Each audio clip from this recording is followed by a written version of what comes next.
ኢንተርናሽናል ብሬክ መልስ በጣም የሚጠበቅ ጨዋታ አለ። ሊቨርፑል ከማንቸስተር ዩናይትድ እሁድ ሱፐር ሰንዴይ 12 ሰዓት ተኩል ላይ የሚከናወን ጨዋታ ነው።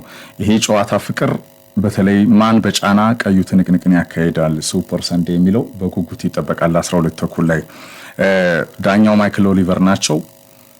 ሊቨርፑል አራተኛ ተከታታይ ጌም የሚሸነፍ ከሆነ በታሪኩ ከ38 ዓመታት በኋላ ነው።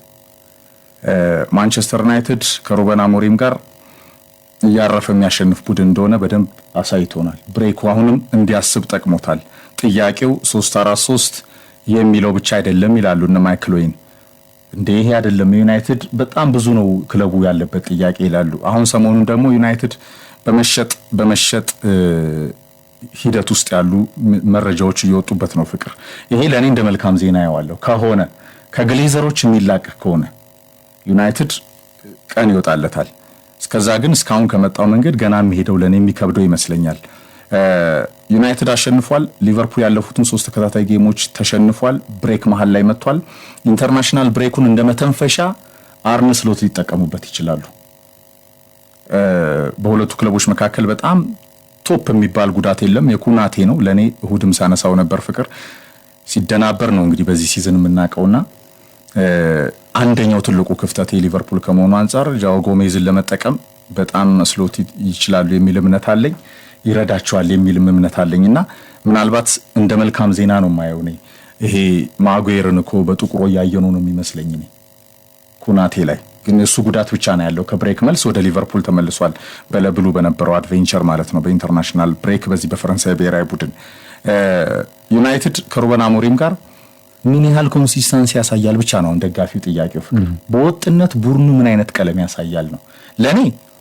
ስሎትም አሞሪምም ጫና ውስጥ ነው የሚያከናውኑ ጨዋታ ነው ሁለቱም። ያንዳቸው የሚመዝንበት ምክንያት የለም። ምክንያቱም ሁለቱ ቡድኖች ያሉበት ደረጃና ከፍታ ይታወቃል።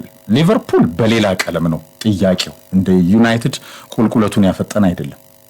ሻምፒዮን የነበረ ሻምፒዮንነቱን የሚያስጠብቅ 430 ሚሊዮን ፓውንድ በላይ በገበያው ያወጣ ኮከቦቹን ለማጣመር የተቸገረ የነበረውን ይዘን እንቀጥልን ፍሎሪያን ቨትስ እስኪዋሃዱ የሚል ጥያቄ የተነሳበት በኢንተርናሽናል ብሬክ ቨትስ በጀርመን ብሔራዊ ቡድን ምን እየሰራ እንደሆነ እያየን ነው።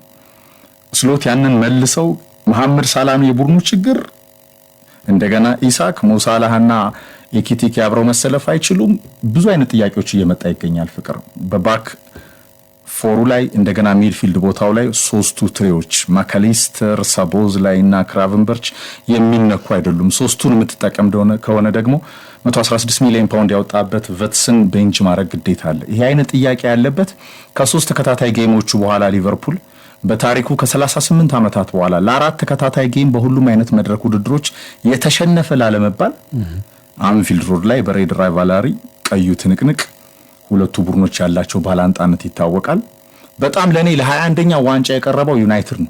ማን ነው? ሊቨርፑል ነው። አንተ ዩናይትድ ነው ላንተ እንዴ ዝም ትለኛለህ? ለ21ኛ ዋንጫ የቀረበው ሊቨርፑል ነው ከዩናይትድ። ዘንድሮም ይሁን በቀጣይ ዓመት ዩናይትድ ያለበት ስትራክቸር የምታውቀው ነው። ቁልቁለቱን ያፈጠነ ቡድን ነው። ስለ ውድቀቱ ደጋግመን ልናወራ አንችልም፣ ሰልችቶናል። ግን አሞሪም ቢያንስ ጊዜያዊ የሆነው ነገር ምንድነው? 3-4-3 እና የዚህ ቡድን የጨዋታ ሲስተም እና የዩናይትድ ተጫዋቾች አሞሪም ከተቀጠረ በፕሪሚየር ሊጉ ባክ ቱ ባክ አሸንፎ አያውቅም። 2 ጨዋታ በተከታታይ አሸንፎ አያውቅም። ይህንን ታሪክም እንደ ከርስ የተቆጠረ ለመቅረፍ አንድ ሁለተኛ የሚሰራ ሲስተም ለመሆን ሜንታሊቲውን ለማሳደግ የቡድኑን የራስ መተማመን ዴቨሎፕ ለማድረግ እንደ ሊቨርፑል ካሉ ቡድኖች ጋር ከባድ ፈተና ነው ፍቅር። ምን አይነት ጌም ያሳያል ነው። በተለያየ ቀለም ያለ ጫና ውስጥ ነው ስሎትና ሩበን አሞሪም ከኢንተርናሽናል ብሬክ መልስ የሚናፈቀውን የክለብ ፉትቦል ቅዳሜ ሲጀመር እሁድ 12 ሰዓት ተኩል ላይ ሱፐር ሰንዴይ ማን በጫና ይንቀሳቀሳል የሚለው ለብዙዎች ይጠበቃል። በ35 ማይል ርቀት ውስጥ የሚደረግ በአብዛኛው አሁን ደግሞ ያው ታሪኩ ብቻ የቀረ ምክንያቱም ሁለቱም ክለቦች በተለይ ማንቸስተር ዩናይትድ በሚገባው ቦታና ደረጃ ላይ በፍጥነት መምጣት ስላልቻለ ባለፉት 13 ዓመታት የማንቸስተር ዩናይትድ መፈተን መባዘን ስለበዛ ይሄ መርሃ ግብር ልክ አርሰናል ማንቸስተር ዩናይትድ ማንቸስተር ሲቲ እንደምትለው የታሪኩን ያህል የሚጠበቀውን ያህል ብዙ መሆን ያልቻለ ውድድር ሆኖ እንመለከተዋለን። ግን ሁልጊዜ ጠንካራ ፉክክር አሁን ለምሳሌ የሊቨርፑል አምና ከኤርገን ክሎፕ በፊት ካቻምና የአራት ዋንጫ ጉዞ የተሰናከለው በቀዩ ትንቅንቅ ነው፣ በማንቸስተር ዩናይትድ ነው። የሊቨርፑል የአራት ዋንጫ ጉዞ መሰበር የጀመረው በዛ የመርሃ ግብር ላይ ነው። ዩናይትድ በሁለት ውድድሮች ላይ ሊቨርፑልን ያሸነፈበት የፈተነበት፣ ከዛ በኋላ ሊቨርፑል ከዋንጫዎቹ የወጣበት ነገር የተከሰተበት። ሊቨርፑል አንዳንዴ ከፍተኛ ውጤቶችን 7-0 ጨምረህ በትሩም ሲያሳርፍ አሰልጣኞች ጭምር እስከሚሄድ በዚህ መርሃ ግብር ብቻ አሰልጣኞች ከማንቸስተር ዩናይትድ እንዲሰናበቱ በማስገደድ ጭምር የተጠናቀቀ ነው። በእርግጥ በታሪኩ ያህል በኢምፓክቱ ያህል በዚህ በተጽዕኖ ልክ ያለ መርሃ ግብር ላይሆን ይችላል፣ ግን ደግሞ በጣም ሁሌ የሚታዩት ተመልካቾች በጉጉት ከሚጠብቋቸው ጨዋታዎች መካከል አንዱ ነው። ሊቨርፑል አምና ሳይታሰብ ያልኩት ምንድን ነው፣ ብዙዎች የጠበቁት የሽግግር ጊዜ ያደርጋል ሊቨርፑል ከየርገን ወደ ስሎት የተወሰነ ጊዜ ይፈልጋል። ባለፉት 2 ዓመታት 3 ዓመታት የማንቸስተር ሲቲና የአርሰናል ውድድር ነበር፣ የአሁኑም ያ ይሆናል እየተባለ በሚጠበቅበት ሰዓት ላይ 84 ነጥብ ሰብስቦ በ10 ነጥብ ብልጫ አርሰናልን አስከትሎ 86 ጎሎችን ከመረብ አሳርፎ በጣም ጥቂት ጎሎችን ብቻ አስተናግዶ ድንገት ከአናት መጥቶ በማንቸስተር ተነጥቆት የቆየውን ሪካርድ የተቆጣጠረበት ዓመት ነበር አምና እና ብዙ ያልተጠበቀ ፌሽታ ደስታ በአንፊልድ ሮድ የተመለከትንበት ነበር። ሰር አሌክስ ፈርጉሰን ተደጋግሞ ይነሳል አይደል? ሊቨርፑሎች በህይወት እያሉ ከኛ በላይ የኛን ነገር ተቆጣጥሮ መመልከት አልፈልግም የሚሉት ቃል በቃል እንደዚህ ባይሆንም እንዲህ አይነት መልእክት ያለው ንግግራቸው እየተመለከቱ እያዩ የሚፈጸምበት ጊዜ የመጣ ይመስላል። ከዛ በኋላ እንግዲህ ዘንድሮ ወደ ሊቨርፑል ስትመጣ አንደኛው ያ መነቃቃት ይቀጥላል የሚል ተስፋ ነበር። ከ400 ሚሊዮን ፓውንድ በላይ ተጫዋቾች ወጪ ተደርጎባቸዋል። በጣም ብዙ ክለቦች የሚፈልጓቸውን ወሳኝ ተጫዋቾች ነው በቀላሉ ወደ ክለቦቻቸው ያመጡት የሚል እምነት አለ። በተለይ ከፊት መስመር ላይ ያሉ ተጫዋቾች የብዙ ክለቦች ምኞት የሆኑ ተጫዋቾችን ማምጣት ቻሉ። ኤክስፔክቴሽኑ ከፍ አለ በሊቨርፑል በኩል።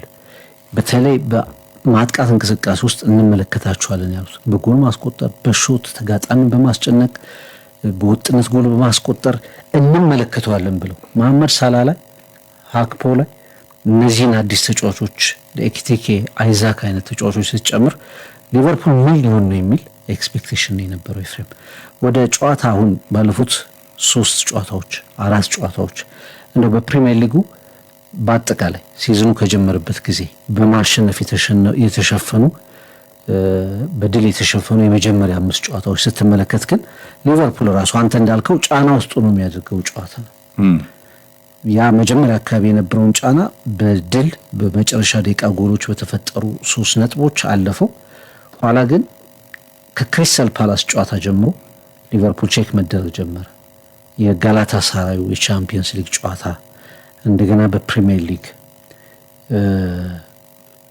የነበሩትን 3 ጨዋታዎች በተከታታይ የተሸነፈባቸውን ጨዋታዎች ስትመለከት አሁን ሊቨርፑል በዚህ መርሃ ግብር ላይ ከፍተኛ ጫና ውስጥ ሆኖ ነገሮችን የፓላስ ቼልሲ፣ ፓላስ፣ ጋላታ ሳራይ አሁን አራተኛው ከሆነ አንደኛ ሂስቶሪካሊ ሌላ ሪከርድ ይመዘዛል። ቅድም እንዳልከው ወደ 40 ዓመት በሚጠጋ ጊዜ ውስጥ ያልሆነ ያንን ደግሞ የሚያደርገው በፍጹም ሊያዩት የማይፈልጉት እንዲያደርግ የማይፈልጉት ክለብ ማንቸስተር ዩናይትድ። ከዛ ቀጥሎ ደግሞ አርነ ስሎት በዚህ በማናጀሪያል ጊዜያቸው በሊቨርፑል የአሰልጣኝነት ጊዜያቸው እንዲህ አይነት ፈተና አጋጥሟቸው ያውቅ ኢቨንቶ በሊቨርፑል በአሰልጣኝነት ዘመናቸው 3 ተከታታይ ጨዋታዎችን ተሸንፈው አያውቁም። እና አርነ ስሎት ራሱ የመጀመሪያ ሙሉ ሲዝናቸውን የሚያደርጉበት ውድድር ላይ ሁለተኛ ሙሉ ሲዝናቸውን በሚያደርጉበት ውድድር ላይ ግን የራሳቸውን ተጫዋቾች በብዛት ባመጡበት የራሳቸውን እሳቤ ከኤርገን ክሎፕ ጫና ውጭ ያለውን እሳቤ ለመጀመሪያ ጊዜ ሙሉ ለሙሉ በሚያሳዩበት የመጀመሪያ ሲዝን ላይ እንዲህ አይነት ፈተና አጋጥሟቸው ያውቅም። ይህንን እንዴት ይወጡታል የሚለውን ለማየት የሚደረግ ጨዋታ ይመስለኛል። በማንቸስተር በኩል የሚታወቁ ናቸው። አሞሪም እስካሁን ለማንቸስተር በተግባር ነው የሚገባው አሰልጣኝ መሆናቸውን በተግባር አላረጋግጡም። ኤክስተርናል ነገሮች ናቸው ኤፍሬም ለማንቸስተር ተገቢ አሰልጣኝ ናቸው የሚያስብሏቸው። አንድ ጊዜ አላገኙም የሚለው፣ ሁለት ማንቸስተር አሰልጣኝ መቀየር አይፈልግም ምክንያቱም ሰልችቶታል የሚለው፣ ሶስት ነገ የተሻለ ይመጣል እያልክ ከአሰልጣኙ ውጭ የምታስባቸው ነገሮች ናቸው እንጂ አሞሪም ጊዜ የሰጧቸው በሜዳ ውስጥ ያለው ተግባር እስካሁን በዚህ ደረጃ አልታየም። ግን አንድ ጠንካራ ኳሊቲያቸው ስለ አሰልጣኙ ስታነሳ ደጋግመህ ባሳዩት ጨዋታ ላይ አንድ ጠንካራ ነገር የምትላቸው የትልልቅ ጨዋታዎች ማኔጅመንታቸው ግን የተሻለ ነው። በአርሰናል፣ በማንቸስተር ሲቲ፣ ከራሱ ከሊቨርፑልም ጋር የነበሩ ጨዋታዎች የተወሰኑን ፒክ ስታደርግ ከቼልሲ ከቶፕ 6 ጋር እና ከትልልቅ ጌሞች ጋር ያላቸው አፈጻጸም የተሻለ ነው። ምናልባት ይህንን እድል ተጠቅመው የሰንደርላንዱን ድል የበለጠ የሚያነቃ ማንቸስተርን ወደ ትራክ ወደ መስመር የሚመልስ የበለጠ ድል ለማስመዝገብ ትልቁ ጫና አርፎባቸው የሚደረግ ጨዋታ ነውና የሳምንቱ ትልቁ አነጋጋሪ ጨዋታ ይሆናል። እንደ አክተሩ ኤሪክ ቴን ሃግ እንደሌላው እንደማንኛውም ስቴዲየም ነው የምናየው ብለው አንፊልድ አይሄድም መቼም እኮ አይደል? ትክክል ነው። አንደኛ ዩናይትድን ታሪክና በፓሽን ክለቡን የሚወድ አይነት አሰልጣኝ በመሆኑ ለክብርም የሚዋደቅ ነው። በትልልቅ ተቀናቃኞቹ ፊት 7-1 በቃ ብዙ ነገር ነው የሚያበላሸው ፍቅር። አሁን የዚህ የሰቨን አፑ ታሪክ ሁልጊዜ ይታወሳል አይደል? በነ ጂሚ ካራገር በሊቨርፑልና ዩናይትድ ያ አይፈቀድም ባይፈጸም ፈርጉሰን ያሉት አልሆነም፣ በህይወት ቆመው አዩት። ማንቹሪያን ደርቢ ላይም በማንቹሪያን ዓለምም ሲቲ እንዲሆናል የሚል እምነት አልነበራቸውም፣ አዩት። ሊቨርፑል ሁለቴ ሲበላ አዩኩ። ማንቸስተር እንደቆመ ከ13 ዓመት በፊት ይህ 13 ከኢትዮጵያ እግር ኳስ ጋር ይያያዛል ልፈልጌ ነው። ግን በዚህ ብሬክ ወቅት ራክትሊፍ አንድ ነገር ተናግረዋል። ፍቅር ጥሩ ነገር ነው ከተጠቀመበት። አሞሪም ባለፈው ያነሳነው ሐሳብ ነው። 3 ዓመት በትንሹ ይፈልጋል ውጤታማ ለመሆን። ትክክል ነው። ዩናይትድ አሰልጣኞችን ከሞየስ ውጪ 3 ዓመት እየሰጠ የሚያሰናብት ነው።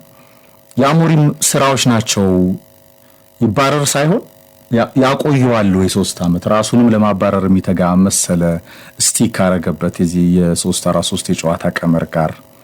ማይክል ኦዌን ግን አንድ በጣም ብዙዎችን እኔን ጨምሮ የሚያስማማ ሐሳብ ተናግሯል። ፍቅር ሲስተሙ ብቻ ሳይሆን ቶታሊ የቡድኑ ችግር ሲንከባለል የመጣ እንደነበር የታወቀ ነው። ዓለምም ያንን ያውቃል። ዩናይትድ እንዲህ በብርሃን ፍጥነት ከሲስተሙ ጎን ለጎን ተጫዋቾቹ፣ አስተዳደሩ፣ ቡድኑ ኤክስፔክቴሽኑ በጣም ዝቅ በማለቱ ያለው ሜንታሊቲ ፍቅር አንድ ጌም ሲያሸንፍ እኮ ዩናይትድ ደጋፊ በቃ ነው የሚለው። ቡድኑን እኮ ድክመቱን በደንብ ጠንቅቀህም እያወቅህ እኮ ነው። ቀጣይ ጌም ደግሞ አያውቅም ብዬሃለሁ። ባክ ቱ ባክ። ይሄ የክለቡ ውድቀት ጥግ እኮ ነው ፍቅር።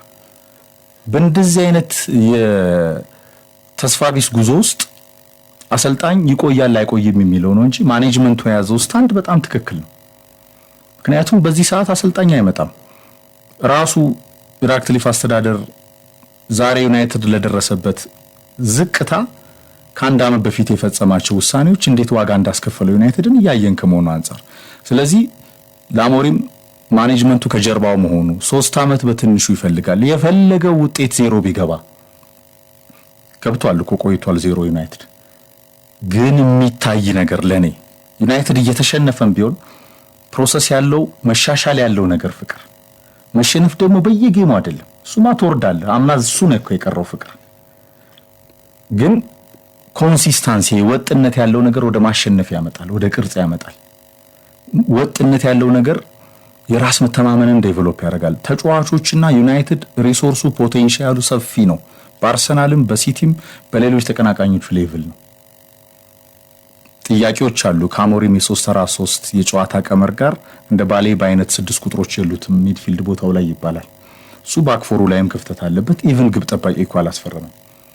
የሴን ሌሜንስ ጅማሮ አሪፍ ሆነ እንጂ ቀጣይ ጌም ማረጋገጫ አይደለም። በጣም ቢግ ቻሌንጅ ነው ሱፐር ሰንዴ ለዚህ ወጣት። አጀማመሩ ጥሩ በመሆኑ የራስ መተማመኑን ዴቨሎፕ ያደርጋል። በጣም ታለንት አለው፣ ግን ጥርጥር የለውም እንደ ሲቲ አይነት ግዢዎችን ቢፈጽም ማንቸስተር ዩናይትድ እና ደጋፊዎቹ ይመርጡ ነበር። ዶናሩማ የወሩ ኮከብ ሆነ እኮ ወር ሳይሞላው ለምን መሰለ ጋርዲዮላ አክሽን በሲቲ ከፍታ ልክ ደረጃ አክሽን ይፈልጋል። ማርቲኔዝ ነበረኩ ረጅም ነው እግር ኳስ ፍቅር ሲዝኑ ረጅም ነው። በዚህ ሂደት ውስጥ ዩናይትድ በግብ ጠባቂ ቦታ ላይም ዋናውን ቋሚ ግብ ጠባቂውን እኮ ልኮ ነው በውሰት እኮ በቤንቹ ቆየና አዲስ ሱፐር ታለንት አመጣ። ጊዜ የሚፈልግና ለሚንስ አጀማመሩ ጥሩ ሆነ ማለት ቀጣዩ ጌም ላይ ጫና አይገባም ማለት አይደለም። ምክንያቱም ቡድኑ ሰፊ ችግር አለበት። ይሄን ሁላ ጥቅል ነገር ነው ስካይ ላይ ሲተነትን የነበረው ማይክል ኦዌን። ግን ከቀዩ ትንቅንቅ በፊት ፍቅር ዩናይትድና ወጥነት እንዴት አንድ ቡድን አሰልጣኝ ኖሮት ሐሳብ ኖሮት ተለዋዋጭ ሐሳብ አይኑረውሽ እሱም አይፈልግም።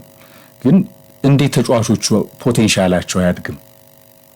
ወጥነት እንዴት አያሳዩም? በወጥነት ቡድኑ መሻሻል እያሳየ ዝቅተኛ ነጥቦችን ሰብስቦ ሰርቫይቭ ካረገ እንኳን ይሄ ቡድን ክፍተቶቹ ሲታረሙ የበለጠ ያድጋል ይባላል። ዩናይትድ በዛ ቅኝት ያለ ቡድን አለመሆኑ ነው ትልቁ ጥያቄ። በጫና ውስጥ የስሎት እንደጠቀስከው ነው ፍቅር ወደ ማሸነፍ መምጣት፣ ይህንን ጋላክቲኮ ስኳድ በቀዩ ምድር ማደራጀት፣ የበለጠ ውጤታማ ማድረግ። 4 ተከታታይ ጌም ሊቨርፑልም ተሸንፎ አያውቅም። ከ38 ዓመት በፊት ነው። ሰውየውም 3 ተከታታይ ጌም በኬሪራቸው ተሸንፎ አያውቁም። የመጀመሪያ የፕሪሚየር ሊግ አሸናፊ ናቸው ከደጅ እግር ኳስ ትልልቅ አሰልጣኞች በወጡበት ሀገር ሆላንድ። የስሎት የፈተና ጊዜ ነው። በራቻቸው ይሄ ጫማ ሲንሸራተቱ የገጠማቸው ፈተና ነው። አርቴታና ዋንጫስ ያው እንግዲህ የመጨረሻው እዚህ ማንቸስተር ላይ መጨረሻ ነጥብ ምናልባት እኔ ከረጅም ጊዜ በኋላ ከተከታታይ ረጅም ጊዜ በኋላ ለአንዱ ቡድን እንደ የተለየ ግምት ማትሰጥበት ሁለቱም ችግር ውስጥ ናቸው ብለህ የምትልበት ጨዋታ ይመስለኛል አይደል? መከላከል የሊቨርፑልም ችግር ነው፣ የማንቸስተርም ችግር ነው።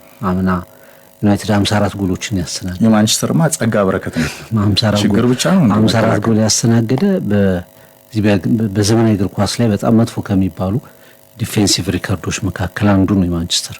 ሊቨርፑል ዘንድሮ የበለጠ ክፍት መከላከሉ በጣም የተከፈተ እና የሚጋለጥ ቡድን ነው። ሁለቱም ቡድኖች ላይ ይህንን ትመለከታለህ። ማጥቃትም ለማንቸስተር ስቲል ትልቅ ችግር ነው። እድሎችን በጣም የሚያባክን ቡድን ነው ማንቸስተር።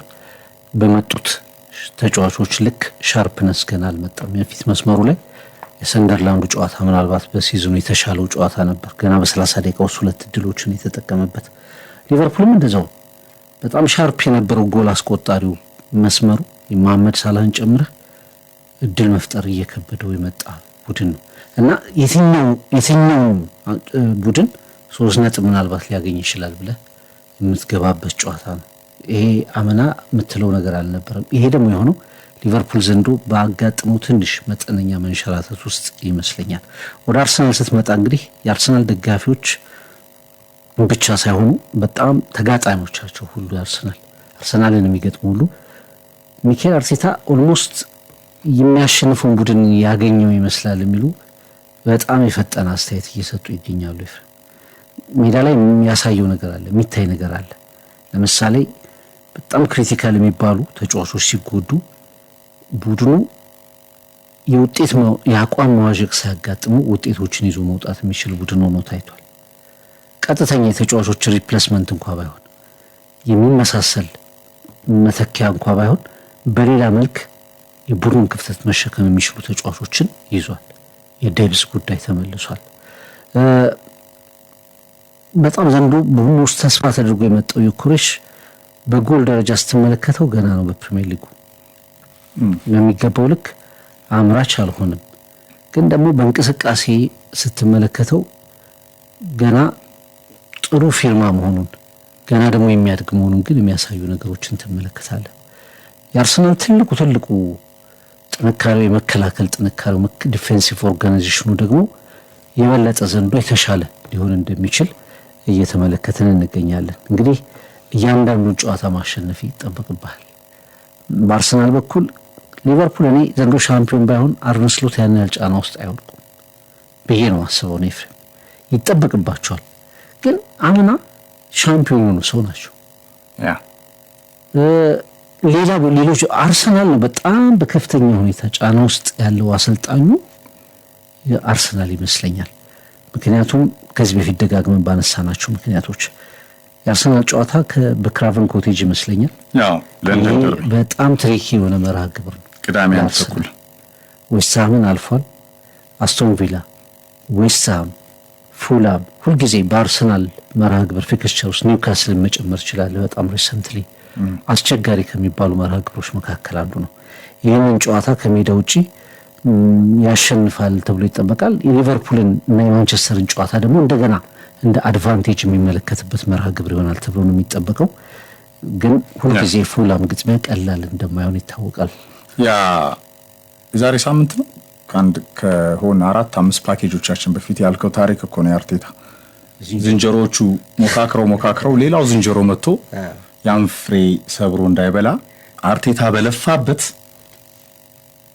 ገባህ ሌላ ሚስተር ኤክስ እንዳይጠራ ይሄ ሲዝን ቀጣዩ አመት በጣም ክሪቲካል ናቸው። ይሄም ሲዝን ያለ ዋንጫ በተለይ ቻምፒየንስ ሊግ እና ፕሪሚየር ሊግ የሚባሉ ዋንጫዎች ኤፍኤ ካፕ አይደለም ወይ ኤፍኤል አይደለም። ይሄ 9 ሱፐርስታር የገዛ በጣም ጋላክቲክ የሆነ የመድፉ ስኳድ በአማራጭ የሞላ ስኳድ እንዴት ዴቭስ ቡርንን አሸናፊ እንደሚያደርግ እያየን ነው። ስለዚህ አርቴታ ራሱ ጌም ማኔጅመንቶች በጣም የተዋጣላቸው ሆኗል። እንደየተጋጣሚ ባህሪ ኢኮኖሚካል ተጫዋቾችን መጠቀም በጣም ዴቭስ ቨርሳታይል፣ ጉዳት ቢመጣ ሱፐርስታሮቹ ምንም ጭንቅ የለም። አሁን ከኖርዝ ለንደን ፎሬቨር ግን ትሮፊ ከኢንተርናሽናል ብሬክ መልስም አርቴታና ዋንጫ ያልነው አብሮ ሁሉ የሚነሳ ጥያቄ ነው በእያንዳንዷ ጌም ፍቅር። ምክንያቱም እያንዳንዷ 90 ደቂቃ ነች ዋንጫ የምታመጣው። ይሄንን የሚጠራጠር ካለ ፐርፌክት ጋርዲዮላን መጠየቅ ነው። ፐርፌክሽን ወሳኝነት አለው ፕሪሚየር ሊግ ላይ። አርሰናል ፐርፌክሽን ስለጎደለው ነው ባለፉት 3 አመታት እነዛ ጸጸቶቹ የሚነሱት። የፕሪሚየር ሊጉን ዋንጫ እየዳበሰ የተመለሰ ክለብ ነው። ስለዚህ 90 እና 90 ነጥብ በላይ የሚያመጡ ፐርፌክት አሰልጣኞች ባሉበት ዓለም በዛ ገናና ሊግ ፍቅር